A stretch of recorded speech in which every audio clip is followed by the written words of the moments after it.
ke sini. Kameranya. 5.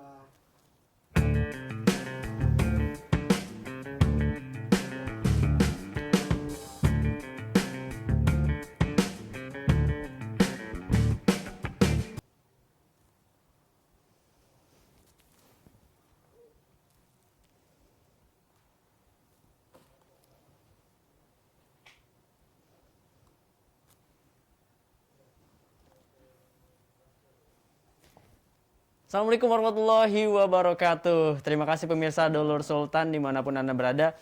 Masih setia bersama saya Agus Maulana di Bincang hari ini. Nah pemirsa, memperingati HUT RI ke-75 tahun ini ada sebuah kritikan pedas ternyata dari Rektor Unila, Universitas Lampung yang disampaikan kepada pemerintah Kabupaten Pandeglang. Nah, kita akan membincang tuntas seputar fenomena yang terjadi itu. Sekarang sudah hadir bersama saya Prof. Dr. Karomani MSI. Assalamualaikum Prof. Waalaikumsalam. Apa kabar Prof? Alhamdulillah sehat. Sapanya Prof. Aom ya, lebih sering. Prof, ini berbicara tentang HUT RI yang ke-75 tahun nih. Ini sungguh menggemparkan ya Prof. Prof mengkritik Pemkab Pandeglang. Ya. Langsung ini ada pesan tertentu nggak Prof yang ditujukan kepada siapa gitu? Monggo silahkan dijawab Prof kepada Dulur Sultan. Oh iya, terima kasih saya diundang di studio ini. Jadi ini kesempatan saya untuk menyampaikan beberapa catatan tentang Pandeglang yang kita sama-sama tahu sekarang kita sedang memperingati hari ulang tahun kemerdekaan kita. Sudah 75 tahun. 75 tahun benar Prof. Ya, jadi saya itu ada catatan khusus bahwa Pandeglang itu menjadi perhatian saya karena saya memang lahir dari Betul, putra sini. asli daerah. Saya asli di Menes lah Menes, ya. Jadi tentu saya sangat concern dengan Pandeglang dan yang saya kritisi itu hampir di 3 aspek kehidupan ya. Betul. Yang pertama pendidikan, kesehatan dan ekonomi. Karena penilaian IPM juga di situ. Jadi itu yang kita soroti di situ. 3 aspek itu. 3 aspek ya. Termasuk juga tadi infrastruktur ya, masuk ya. Baik, Prof, kita yang akan memperkenalkan dulu bahwa Prof Aom ini betul putra asli daerah. Beliau concern di bidang pendidikan. Hingga mengantarkannya menjadi Rektor Unila pada tahun 2019 benar ya Prof ya? Nah Prof, saya istilahnya ingin menanyakan Prof, tidak takut Prof mengkritisi saat momentum akan pilkada serentak loh di akhir 2020 oh iya, ini. ini perlu saya sampaikan ya, tidak ada hubungannya dengan pilkada. Nah, buat saya tanpa batas waktu mengkritisi itu. Nah kebetulan saja ada pilkada. Kebetulan. Jadi tidak ada kaitannya dengan pilkada. Mungkin tafsir sebagian pihak ini kritik pesanan ya. Tidak ada. Saya dari dulu mengkritisi. Mengkritisi. Jadi tidak ada. Saya tegaskan tidak ada kaitan dengan itu dan saya tidak bisa dibayar untuk kepentingan elit politik atau apapun. Saya pure, murni adalah hati nurani. Saya melihat Pandeglang sebagai tempat saya lahir, mesti saya kritisi. Dan kritik itu berbeda dengan kecaman ya. Jadi harus dibedakan. Kalau kritik kan memberi solusi. Kalau kecam betul-betul membuli.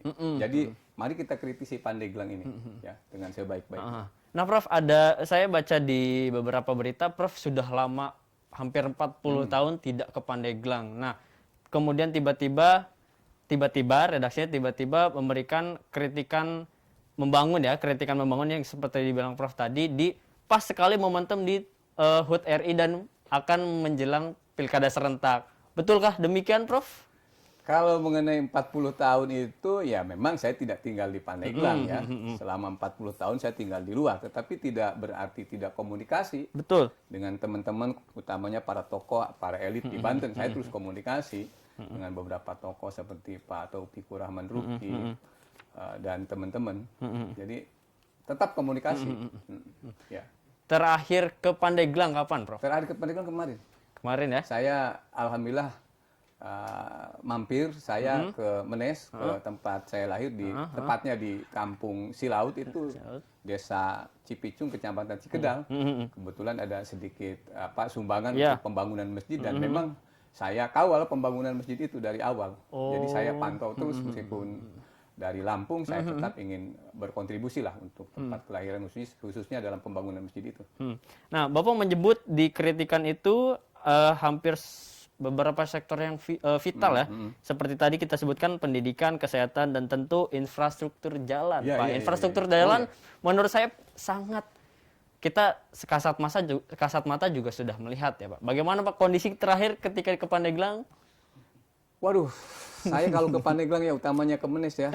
Gimana, jadi Pak? luar biasa. Kalau pakai kendaraan infrastruktur jalan itu menyebalkan lah. Dalam bahasa vulgarnya ya. Bayangkan kita tidak bisa misalnya berjalan di atas 60 km per jam. Betul. Itu di bawah 30 km, kadang-kadang 20 km per jam. Jadi begitu crowdednya, begitu kiri kanan sudah hiruk pikuk, dan menurut saya tidak layak lagi itu sebagai jalan provinsi, apalagi menghubungkan destinasi wisata, di mana misalnya Carita, kemudian yang yang terbaru itu, yang di sebelum Carita, yang sebelah kiri itu Tanjung Lesung ya. Jadi itu kan harusnya jalan kita ke sana itu menjadi jalan yang betul-betul poros utama, ya, jalan nasional, jalan provinsi itu sekarang posisinya jalan provinsi. Saya kira itu harus dibenahi. Di Lampung kita punya jalan itu sangat lebar. Betul. Kalau Anda jalan ke kota Bandar Lampung, boleh dikatakan tidak ada jalan yang seperti itu. Apalagi jalan provinsi, jalan kabupaten kota pun tidak ada yang jalan seperti itu. Jadi saya sangat tidak nyaman lah sebagai warga daerah ketika pulang dengan kondisi jalan yang karut-marut seperti itu. Dan jujur saja, Pandeglang itu kota kumuh loh. Kota kumuh. Seolah-olah tidak ada tata kota yang direncanakan dari awal oleh para pemimpin di tempat ini gitu, di Pandeglang. Jadi sangat kumuh menurut saya. Bapak juga sempat menilai bahwa ketika Bapak bepergian ke kota lain, itu peningkatannya sangat signifikan, tapi malah ke kampung sendiri istilahnya malah sangat monoton, betul ya Pak ya? Iya, 40 tahun lah tidak signifikan perkembangannya menurut saya ya. Nah, saya SPG di Pandeglang itu, saya sekolah pendidikan guru negeri di Cekek ya, tahun 79. Saya keluar tahun 82 masuk ke Bandung, kemudian saya ke Jambi, pulang lagi sampai sekarang ini ya relatif seperti itu. Sama saja. Sama saja. Malah saya kemarin bernostalgia dipoto di mobil yang mini itu. Dulu saya waktu sekolah di SPG itu pakai mobil mini itu, keren banget itu. Masih ada sekarang mobil tua itu. Saya berfoto saking kangennya saya. Jadi berfoto. Artinya tidak ada perubahan infrastruktur, kemudian angkutan, ya sama saja sebetulnya. Caruk marutnya sangat jelas ya. Nah, Bapak pernah mendapatkan komentar, Bapak kan selaku asli Pandeglang, menurut saya sah-sah saja. Menurut orang juga ya udah Bapak putra asli Pandeglang. Tapi Bapak pernah tidak mengajak kawan, kerabat di luar Pandeglang yang menilai kampung Anda kok seperti ini? Pernah tidak dapat selentingan seperti itu? Ya, saya barusan dengan teman-teman ini gitu dari ya? kampung ini. Wah, begini amat Pak Rektor katanya. Gitu ya? Jalannya sempit, kotanya kumuh. Itu bukan dari saya loh. Gitu dari ya? teman saya yang saya bawa kebetulan berkunjung ke tempat saya gitu. Jadi bukan komentar dari saya, karena mereka juga mungkin Pandeglang, Banten itu tidak cuma selemparan batu lah di ujung hidung kita yang namanya pusat kota metropolitan, ibu kota negara ya. Tetapi kondisinya tidak lebih baik dari di tempat kami yang jauh dari ibu kota gitu. Gitu. Nah, Bapak juga tidak menyangkut pautkan dengan Bupati saat ini. Tidak ada. Boleh kita mengulas kembali Pak ke mungkin pimpinan kita mungkin perlu mengkomparatifkan, membandingkan progres pada tahun berapa yang lumayan signifikan, atau memang Pandeglang sama saja seperti itu siapapun pemimpinnya gitu. Setiap pemimpin itu mewariskan biasanya yang sifatnya monumental ya. Saya rasanya agak sulit ya. Betul. Selama 40 tahun saya mencari pemimpin yang mewariskan sebuah keadaan yang betul-betul fenomena atau monumental lah. Mungkin kita bisa absen Pak, ada mungkin satu dari antara 40 tahun itu range-nya, ada tidak momen? Agak sulit saya mencarinya. Agak sulit mencarinya. Kalau kami misalnya di Bandar Lampung sekarang di Wali Kota Herman HM itu ada yang monumental itu, betapa misalnya Pak Herman begitu bersih menata kota. Kota itu sangat bersih. Silakan ada ke Bandar Lampung. Dan juga tentang lalu lintas ditata begitu rupa dan kita sudah punya flyover, underpass dan seterusnya. Gitu.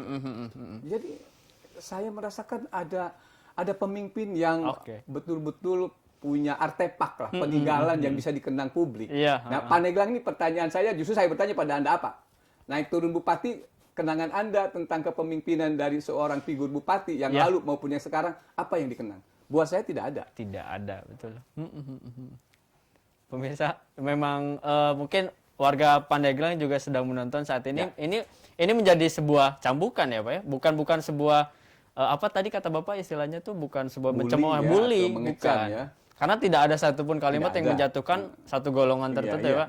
Nah, pemirsa, Prof. Aum ini latar belakang pendidikan juga. Nah, bagaimana kondisi pendidikannya nih di Pandeglang? Ya intinya kalau kita lihat statistik, saya percaya kan satu-satunya data yang harus kita percayai yaitu ya dari Badan Pusat Statistik.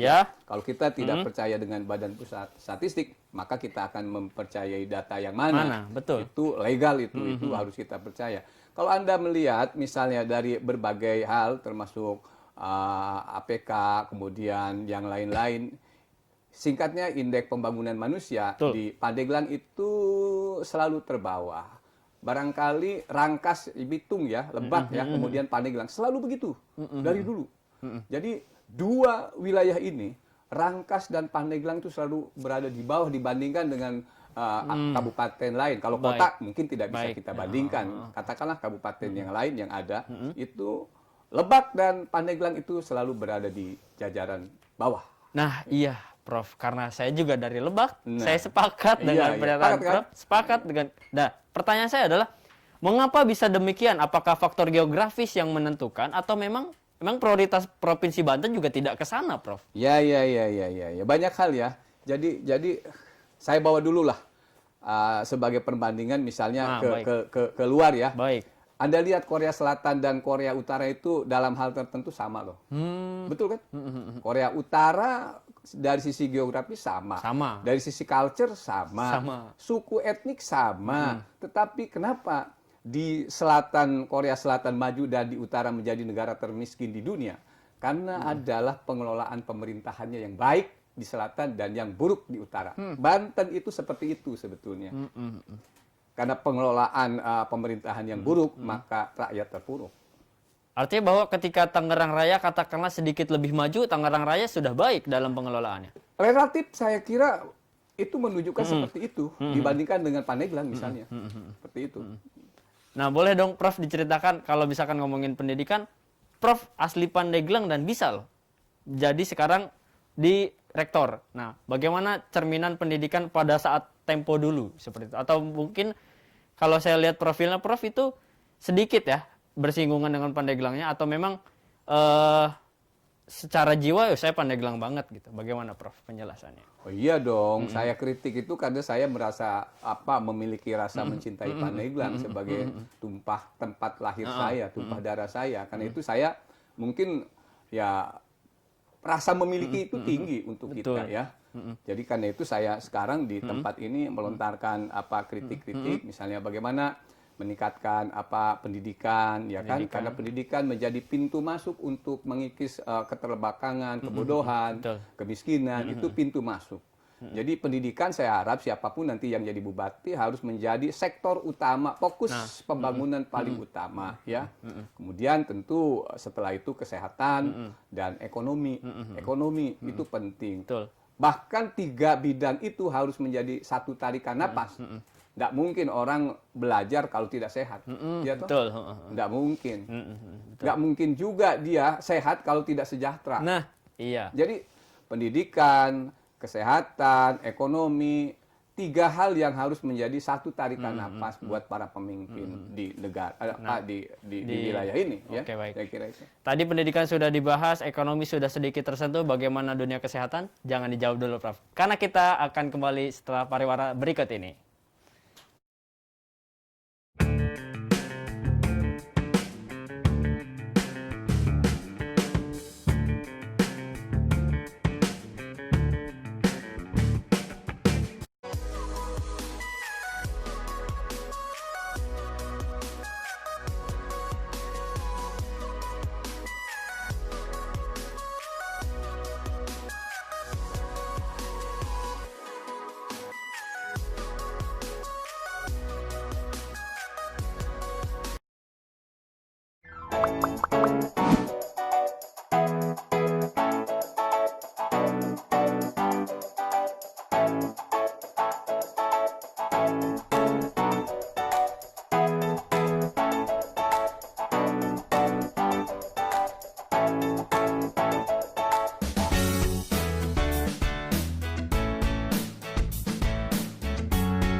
Terima kasih pemirsa Dulur Sultan dimanapun Anda berada masih dibincang hari ini. Tentunya masih semangat HUT RI ke-75. Nah, kali ini masih ngebahas soal 75 tahun NKRI Pandeglang. Apakah jalan di tempat bersama Prof. Aum. Nah, tadi kita sudah membahas sedikitnya soal pendidikan ya.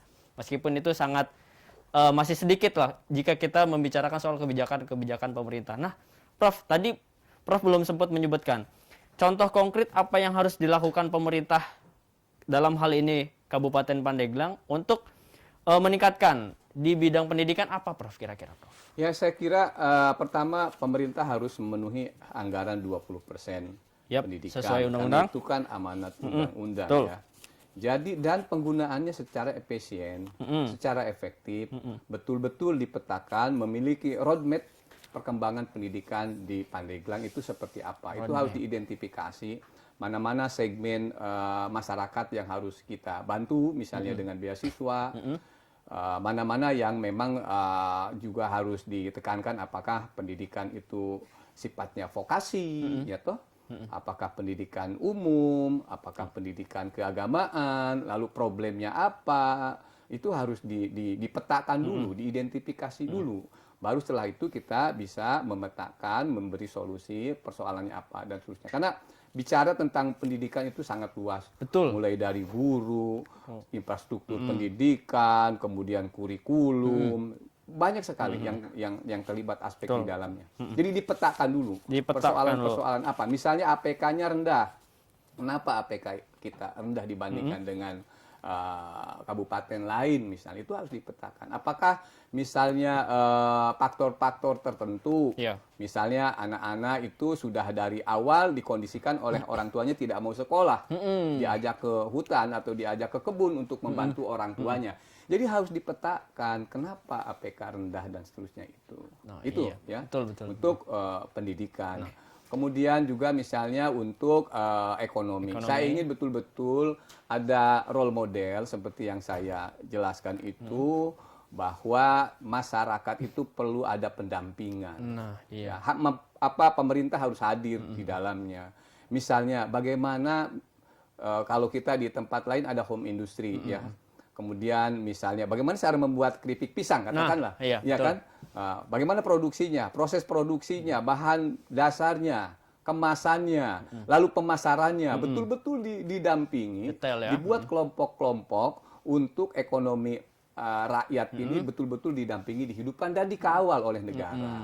Jadi, dari gerakan paling kecil ya, Prof? Iya, betul. Misalnya di tempat saya itu di Menes itu ada kerajinan emping ya. Emping itu kan bisa dibuat keceprek yang selama ini ada dibuat emping macam-macam dengan rasa yang macam-macam, dikemas begitu rupa, kemudian dipasarkan, pemasarannya juga ada regulasi, misalnya saya katakan di media Alfamart dan seterusnya itu mestinya memberi ruang untuk produksi rakyat kita itu. Betul. Kalau tidak, mereka tidak punya akses ke situ. Jadi negara harus hadir, pemerintah harus memberi regulasi untuk dipasarkan hasil-hasil kerajinan industri masyarakat bawah. Itu penting. Kalau tidak, mereka akan kalah kalau dilepas begitu saja dengan pengusaha-pengusaha besar atau naga-naga besar. Mereka ditelan habis. Apalagi sekarang kan Indomaret, Alfamart itu warung-warung kecil udah habis tuh di Pandeglang tuh. Jadi kalau tidak memberi ruang untuk masyarakat, maka keadilan akan terusik, dan saya rasa nanti pengangguran juga akan makin meningkat, dan itu memunculkan masalah baru, kerawanan sosial ya. Betul. Jadi begitu. Demikian juga misalnya kesehatan. Di bidang kesehatan, puskesmas betul-betul BPJS juga ditata sedemikian rupa hingga semua mendapatkan akses. Malah kalau di kami di Bandar Lampung itu kesehatan, pendidikan itu gratis itu. Malah nongkrong di Tugu Adipura itu beberapa ambulan misalnya, dan itu gratis, tidak dipungut masyarakat. Masyarakat dijemput dan diantar. Jadi betul-betul pendidikan gratis pada tingkat-tingkat tertentu, ya kesehatan gratis gitu. Ini yang saya inginkan, coba dah. Jangan-jangan kita ini kurang piknik, nggak usah jauh-jauh, nggak usah ke Eropa, ke Amerika, piknik aja ke kota Bandar Lampung atau ke kabupaten lain yang saya rasa pembangunannya lebih maju. Tidak apa-apa kita belajar dari tetangga supaya keadaan lebih baik. Betul. Saya kira itu. Nah, tadi sudah pendidikan, kemudian ekonomi dan kesehatan, tapi pernah ada dari Bupati Irna yang berstatement bahwa pada tahun 2007 pernah berstatement bahwa bukan tidak ingin membangun, Pak, katanya ya. Tetapi memiliki keterbatasan anggaran karena PAD-nya kecil. Bagaimana tanggapan Bapak? Nah, itu dia. Jadi tantangan pemimpin itu justru berhadapan dengan masalah. Ya, sebetulnya pantanglah pemimpin mengeluh itu ya. Nah. Jadi pemimpin itu bukan untuk mengeluh, tetapi untuk mencari solusi atas problem yang ada. Bagaimana dengan kondisi seperti itu? Tentu kita harus banyak inovasi, harus banyak terobosan, lompatan ya, lecutan. Tidak kemudian kita mengeluh, karena mengeluh tidak jadi jalan solusi ya. Jadi saya kira saya tidak setuju kalau ada pemimpin mengeluh. Nah, iya. Prof juga menyebutkan bahwa kriteria saat ini Pandeglang kriteria saat ini pemimpin yang ideal itu ada berapa, Prof? Solutif ya, yang telah disebut solutif, kemudian inovatif, kreatif juga. Nah, pada saat kali ini, Prof, kira-kira apa ya? Si pemimpin ini harus seperti apa saja, Prof? Terus kemudian bikin program apa gitu yang sesuai bidangnya, Prof? Ya, saya kira pemimpin itu sudah dicontohkan oleh para nabi, yang dicontohkan oleh Khulafatur Rasyidin, bahwa pertama-tama jadi pemimpin itu harus sidik. Dia harus benar. Dia harus selesai dengan dirinya sendiri. Dia tidak tersandra oleh apapun. Itu harus jadi pemimpin. Jadi itu harus sidik, harus betul-betul jujur lah. Kemudian kan dia harus amanah, jangan berkhianat dengan rakyatnya. Kalau sudah dipilih oleh rakyat, maka dia bertanggung jawab melaksanakan amanah rakyat, ya kan? Kemudian juga dia harus dalam bahasa agama tabligh, tapi dalam bahasa kita harus komunikatif. Pemimpin itu harus komunikatif dengan rakyatnya, harus hadir, harus berkunjung, begitu kan?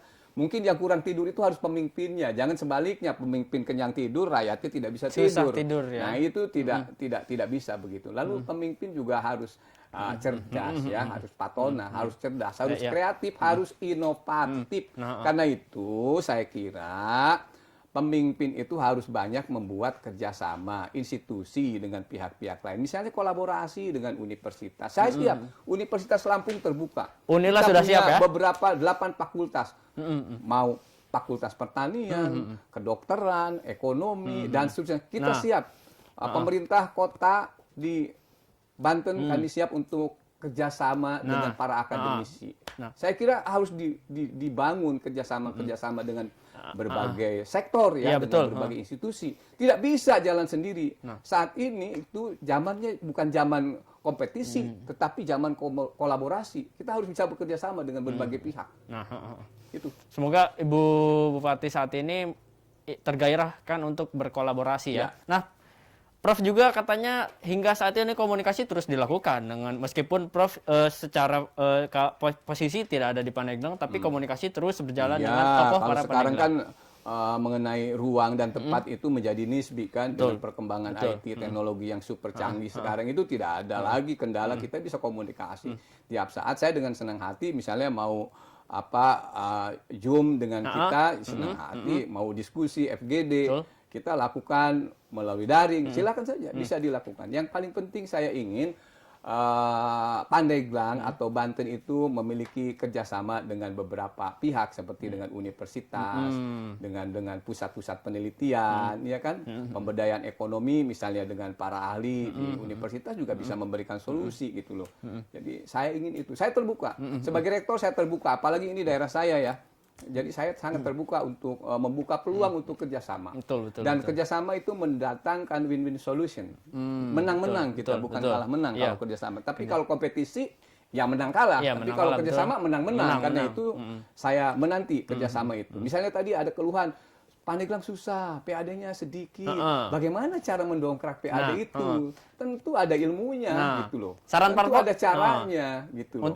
Untuk hal itu, saran Pak Prof di bidang apa harusnya kerja sama Pemkab ini? Ya, berbagai pihak, berbagai aspek. Kesehatan kita punya fakultas kedokteran. Malah fakultas kedokteran Universitas Lampung itu 10 terbaik di Indonesia. Ya, fakultas kedokteran. Kemudian juga ekonomi. Fakultas ekonomi itu malah akreditasi internasional kita. Ya. Jadi demikian juga pertanian.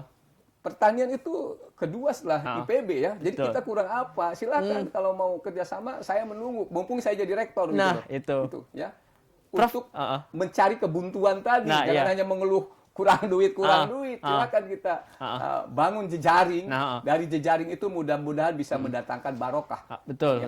Apakah setelah ini ada agenda Prof bertemu langsung dengan Bupati saat ini atau memang hal-hal yang tidak kurang komunikatif akan menghambat itu, Prof? Ya, saya kira saya tidak terlalu ya silakan saja.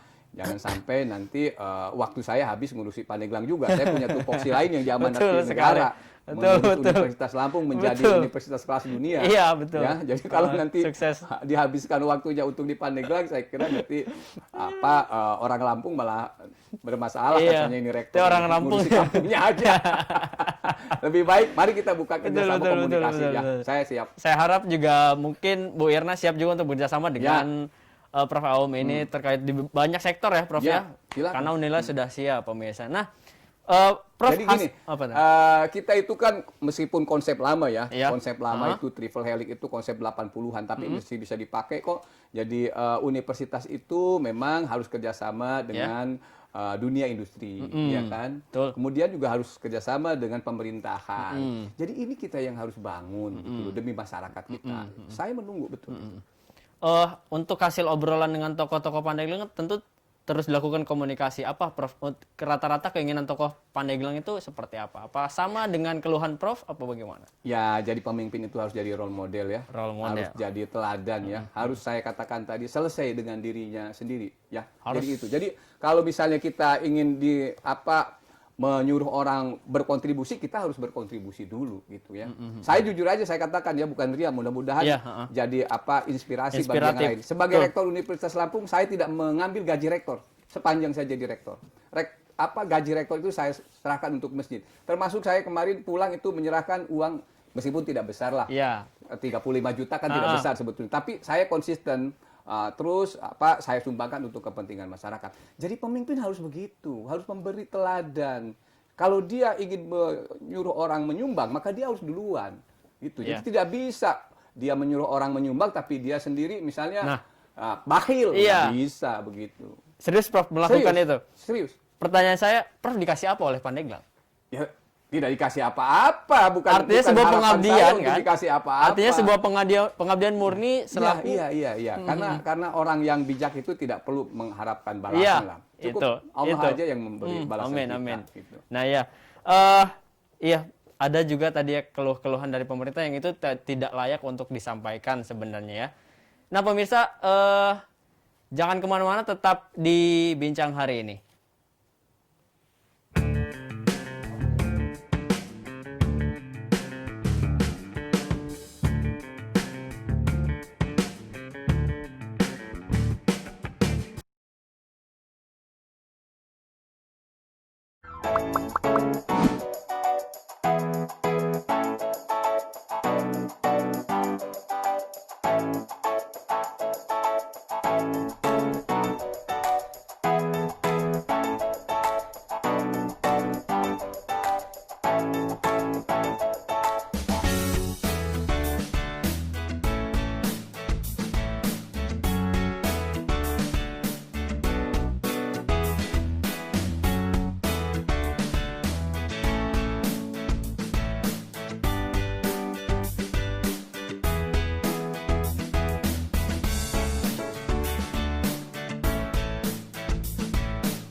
Terima kasih pemirsa Dulur Sultan TV dimanapun Anda berada. Masih di Bincang hari ini kita masih mengangkat tema 75 tahun NKRI.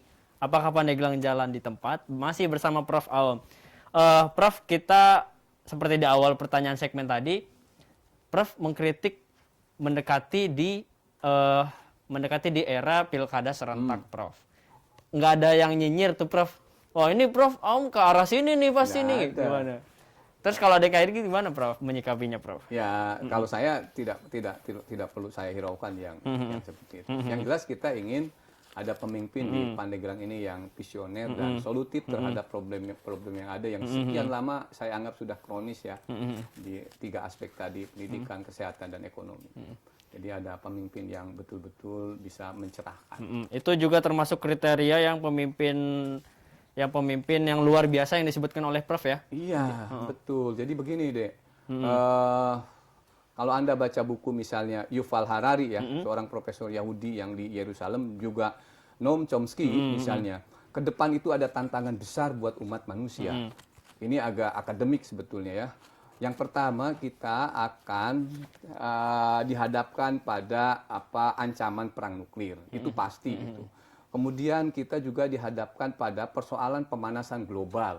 Dan yang ketiga, kita dihadapkan pada disruption. Ya? Di mana betul-betul sekarang itu Anda lihat misalnya contohnya dulu ketika kita masuk jalan tol, itu ada penjaga tol, kita bayar di situ. Betul. Sekarang sudah habis dengan sistem, dengan IT. Jadi kalau pemimpin tidak antisipatif terhadap itu semua, maka saya yakin daerah ini akan terpuruk. Jadi harus bisa membaca tanda-tanda zaman 50 tahun ke depan mau apa. Nah, dia harus antisipatif. Kan itu harus visioner jadi pemimpin. Betul. Kalau tidak, jangan harap kita bisa bangkit. Gitu.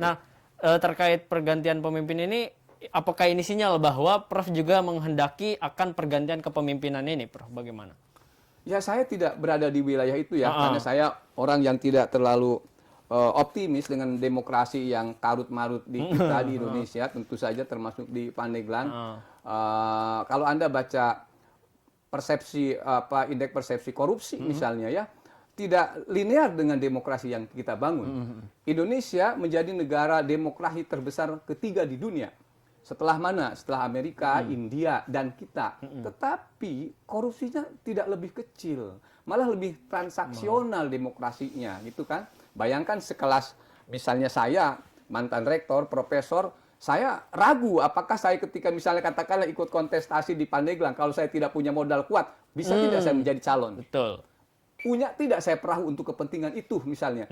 Jadi demokrasi sebetulnya sudah disandra oleh para elit dan saya pesimis bisa menciptakan pemimpin-pemimpin yang berkualitas dengan demokrasi yang seperti ini. Pilihan demokrasi sebuah keniscayaan saya kira ya. Saya sebutkan tadi tentang Korea Selatan dan Utara.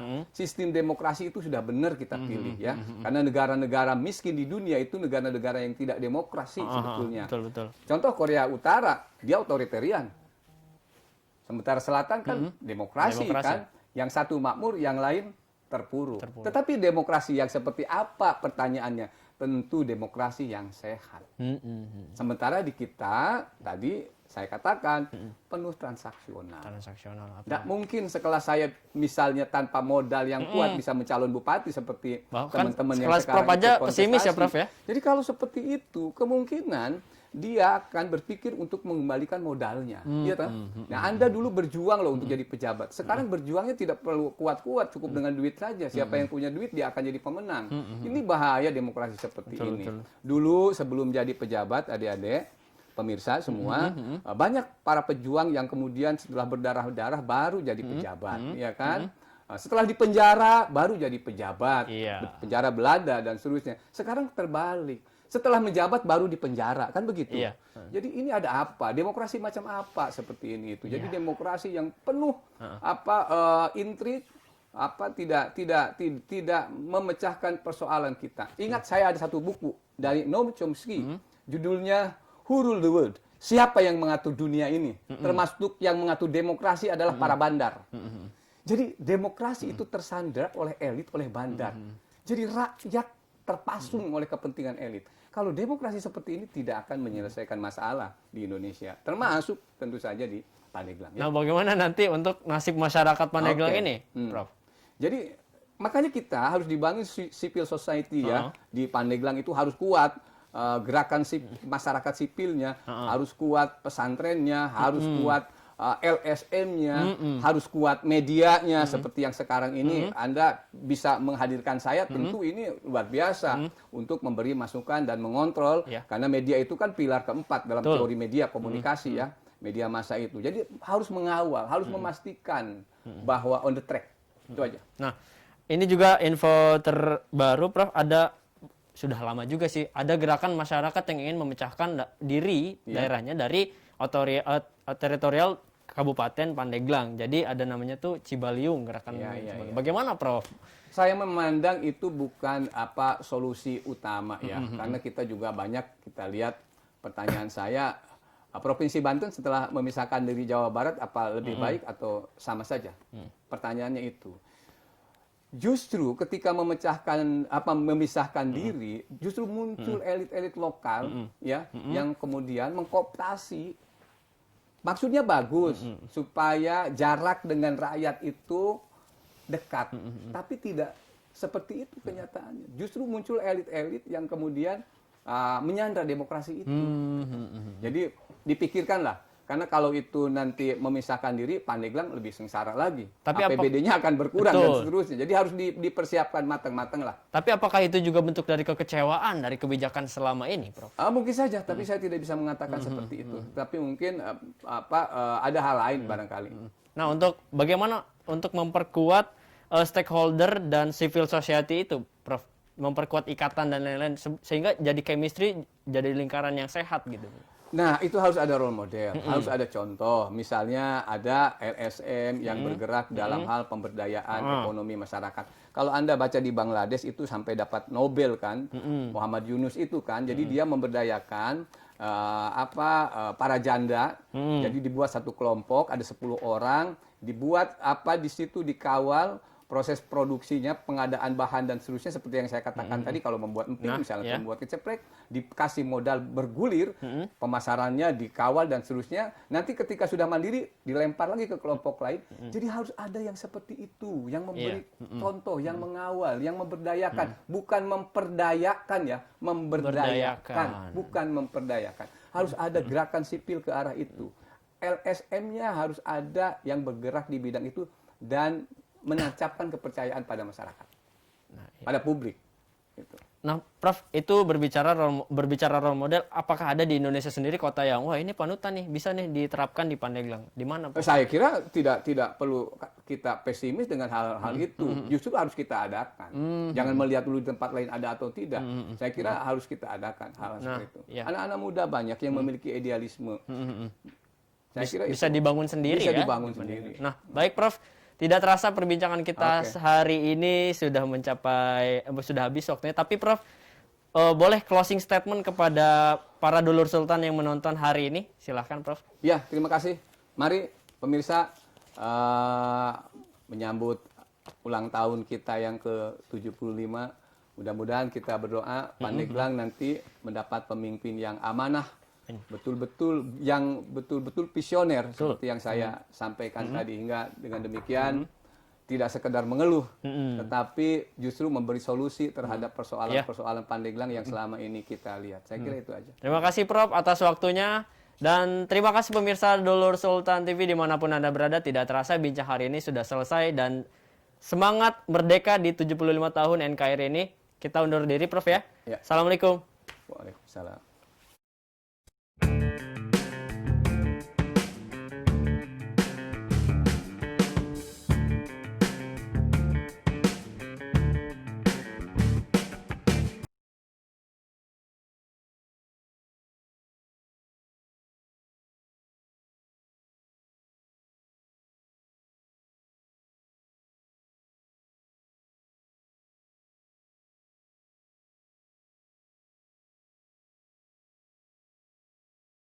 Buat kamu yang harus berkantor di tengah COVID-19, menghadapi new normal adalah keharusan.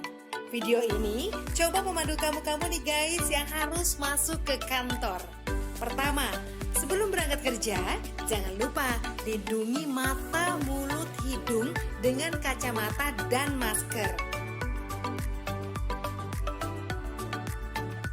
Setelah masuk transportasi umum, jangan lupa guys bersihkan tangan setelah menyentuh gagang pintu atau barang di fasilitas umum. Sesampai di kantor, pastikan kamu melakukan disinfeksi barang-barang termasuk pakaian. Kemudian jangan lupa cek suhu pakai termogun. Oh iya, pastikan barang-barang dari orang lain bersih ya guys, seperti misalnya kartu ini.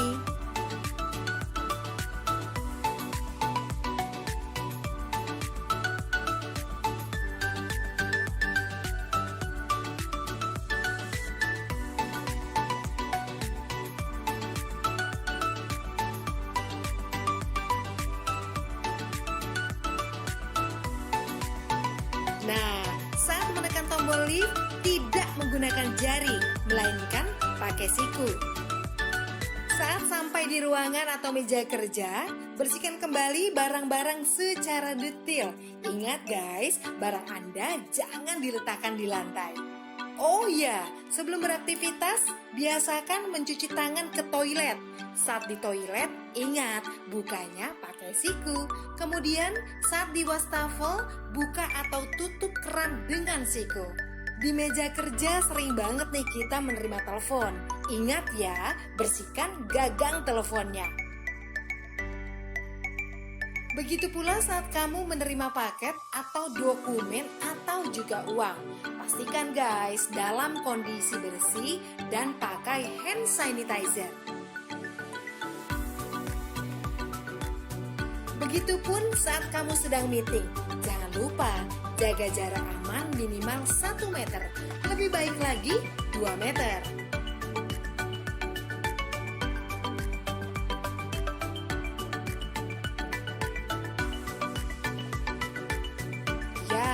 Lagi zaman new normal begini, lebih baik kamu bawa makanan sendiri.